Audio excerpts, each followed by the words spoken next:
Bonjour à tous, aujourd'hui nous allons voir en fait ChatGPT+. Depuis hier il est accessible en France avec un abonnement payant et je vais vous expliquer en fait tout ce que j'ai pu voir depuis son utilisation hier, à la fois comment s'abonner et également comment on peut l'utiliser et les différences avec la version non payante de ChatGPT+. Alors pour faire cette vidéo, en fait, j'ai fait beaucoup d'expérimentations avec ChatGPT+, mais je me suis aussi inspiré d'autres vidéos, que ce soit des vidéos françaises ou anglaises sur YouTube pour avoir des premiers avis. Donc le mieux pour présenter ChatGPT+, c'est d'aller sur la page d'OpenAI qui le définit. Donc qu'est-ce que ChatGPT+? C'est un plan d'abonnement pour ChatGPT. On va le voir, il offre une disponibilité en fait même lorsque la demande est très élevée. Alors c'est vrai, on a tous eu très souvent cet écran It has capacity right now, donc il faut savoir que beaucoup d'utilisateurs n'ont même pas pu créer de compte, et puis ceux qui avaient des comptes, on l'a tous vu, beaucoup d'arrêts et on ne pouvait pas l'utiliser. Donc c'est l'avancée majeure de ChatGPT+. Une vitesse de réponse plus rapide. Ça on va le voir aussi, on va faire un test que j'ai vu sur une autre vidéo pour vous démontrer la rapidité, et puis un accès prioritaire aux nouvelles fonctionnalités. On verra quelles sont ces nouvelles fonctionnalités. Voilà, donc on essaiera d'analyser aussi si les 20$ par mois qui sont quand même assez chers en valent la peine. Voilà. Alors il rappelle aussi que la version gratuite est toujours disponible, ça veut dire qu'il n'y a pas que maintenant une version payante, mais on peut continuer à utiliser la version ChatGPT classique. Tout le reste de l'information, alors comment on peut sortir de la liste d'attente, comment on peut résilier l'abonnement, quelle est la politique de remboursement, demande de remboursement de la TVA, ça c'est pour les entreprises, voilà. Bon, globalement, c'est toutes les questions en fac qu'on peut se poser quant à la version de ChatGPT+. Donc maintenant, je vais vous montrer en fait comment s'abonner. Alors pour s'abonner, en fait, ici vous verrez un petit bouton où il y a écrit Upgrade to New Plan, donc dans My Account. Donc voilà, vous allez avoir les différentes fonctionnalités et le prix. Donc ensuite, vous allez dans Manage My Subscription, et là normalement il va vous demander de rentrer votre carte bleue, vos informations pour le billing, donc pour la facture, et vous allez pouvoir vous abonner. Voilà. Bon. Donc une fois que vous êtes abonné, en fait, vous allez avoir un écran comme ça, où vous voyez bien la différence avec ChatGPT, puisqu'il y a bien le plus maintenant. Et ici, vous avez en fait deux modes. Vous avez le mode défaut et le mode turbo. Le mode défaut est bien propre à ChatGPT+. C'est pas le mode défaut, c'est-à-dire non payant. The Standard Plus ChatGPT modèle.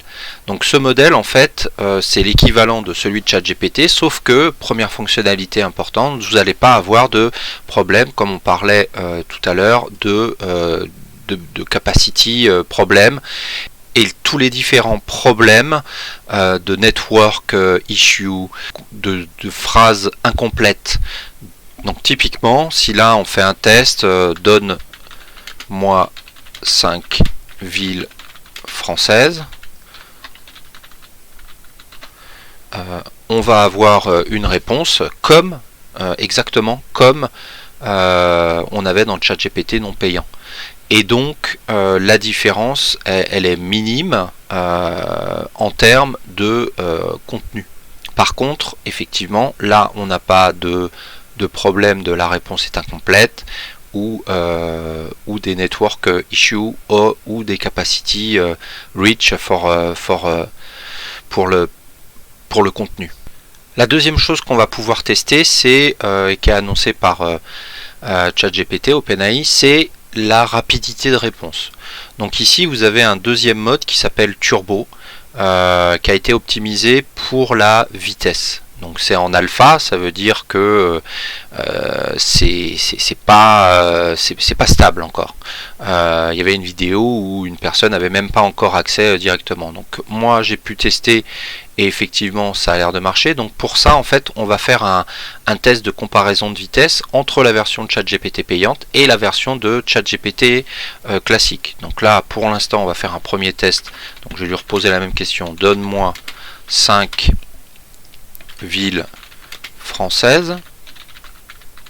Et là on voit que la rapidité est plus importante. Mais pour vraiment comparer la rapidité, on va faire la même question dans les deux versions de ChatGPT. Donc pour faire la comparaison, j'ai un autre compte ChatGPT qui lui n'est pas payant sur la droite, et puis sur la gauche ici vous avez le ChatGPT+. Donc j'ai écrit la même demande. Donne-moi 20 villes françaises, et puis on va faire en cliquant rapidement. Donc je vais lui donner un petit avantage de ce côté là, de toute façon. Hop, on clique sur les deux et effectivement on va voir combien de temps prend l'un et combien de temps prend l'autre. Donc voilà, ChatGPT+ a déjà terminé, alors que ChatGPT lui, et vous connaissez déjà la rapidité. On n'est pas à l'abri aussi d'une erreur en cours de rédaction, mais on voit bien que la rapidité est bien plus lente sur ChatGPT que sur ChatGPT+. On va faire un deuxième exemple un petit peu plus compliqué, mais c'est d'écrire le code PHP pour réaliser une intégration de l'API d'OpenAI dans une page HTML. Donc on va le lancer côté ChatGPT et on va le lancer côté ChatGPT+. Donc il commence déjà à écrire. Voilà, il nous propose le code qui va bien. Voilà, donc il a terminé côté ChatGPT+. On est encore au début du code côté ChatGPT, donc beaucoup plus rapide. Après on peut comparer un peu les résultats, mais ici, alors je suis pas un spécialiste, bon, il sera forcément incomplet puisqu'il y a beaucoup d'autres choses à rajouter, mais on voit que les réponses sont un peu similaires, pas tout à fait, mais bon, ça c'est propre à... Mais par contre, on retrouve bien les éléments clés du curl pour faire appel à l'API et envoyer vers le serveur d'OpenAI. Sur la présentation de ChatGPT+, on a effectivement une troisième fonctionnalité qui est l'accès prioritaire aux nouvelles fonctionnalités et améliorations. Donc à ce stade, on n'a pas de détails de ce que seront ces fonctionnalités et améliorations. On peut imaginer que quand il y aura ChatGPT 4 qui va sortir, il y aura peut-être un accès privilégié. Il y aura peut-être aussi dans les fonctionnalités qui sont bloquantes l'extension à des textes plus longs. Donc ce qu'on peut mettre en avant concernant le prix, c'est vraiment la rapidité. La rapidité et le fait qu'on ne bloque pas et qu'on n'ait pas à reloader constamment la page pour pouvoir atteindre son objectif. La deuxième comparaison en fait que j'avais vue sur une autre vidéo, en fait si vous prenez pour les gens qui font beaucoup d'écriture de blog, des choses comme ça, AI Writer qui est déjà connu, en fait vous avez un plan qui est à $29 par mois avec une limite à 40 articles. Voilà, avec $20 et puis a priori relativement illimité, on est déjà sur une offre plus intéressante. Également Jasper, qui est lui aussi un chatbot conversationnel, lui est à minimum $49. $49 pour 50 000 mots. J'ai pas fait la conversion, mais c'est aussi une limite, alors que là on est illimité a priori en termes de mots. Donc le positionnement de ChatGPT est forcément moins onéreux que ces deux systèmes. Donc si c'est pour utiliser de façon professionnelle, c'est quelque chose qui peut être plus intéressant a priori. Un autre point de comparaison, Bing, où vous voyez que le ChatGPT va être intégré une fois qu'on sera plus sur liste d'attente. Et une des choses qu'il y a dedans, c'est effectivement cette possibilité d'avoir la continuité relativement de façon plus simple. Quand vous écrivez une liste, il va vous continuer la liste. Quand vous allez lui écrire continue. Donc les différences entre Bing version gratuite et la version ChatGPT Plus payante sont a priori pas énormes, à part peut-être la rapidité, et encore à vérifier. Donc ça en fait pas forcément une utilité de majeur.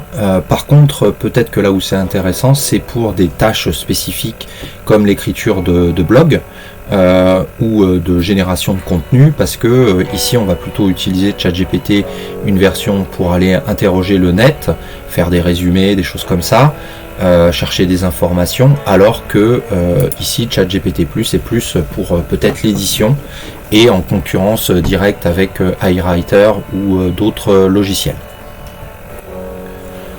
Donc en conclusion, j'ai du mal à faire une conclusion pour l'instant, ça fait pas assez longtemps qu'on l'utilise, mais effectivement je sens déjà que cette fonctionnalité de vitesse, on va vite avoir du mal à s'en passer, hein, parce qu'on a des réponses qui vont prendre 10 fois moins de temps à être exécutées. Sur la capacité storage, c'est-à-dire le fait d'être toujours embêté par il n'y a pas de possibilité, on est à capacity, ça aussi je pense qu'on va vite sentir que c'est très utile. Après, de là à payer 20$ par mois pour avoir ces deux fonctionnalités là, je trouve ça un peu cher personnellement. Après on verra avec le temps, mais il faut vraiment, à mon avis, avoir un besoin de rédiger du contenu, d'en sortir une valeur qu'on pourra revendre derrière pour passer, à mon avis, à la version ChatGPT+. Voilà, mais je vous tiendrai informé des problèmes que je peux rencontrer ou des possibilités nouvelles offertes par ChatGPT+, dans les prochaines vidéos. Merci pour votre attention. Au revoir.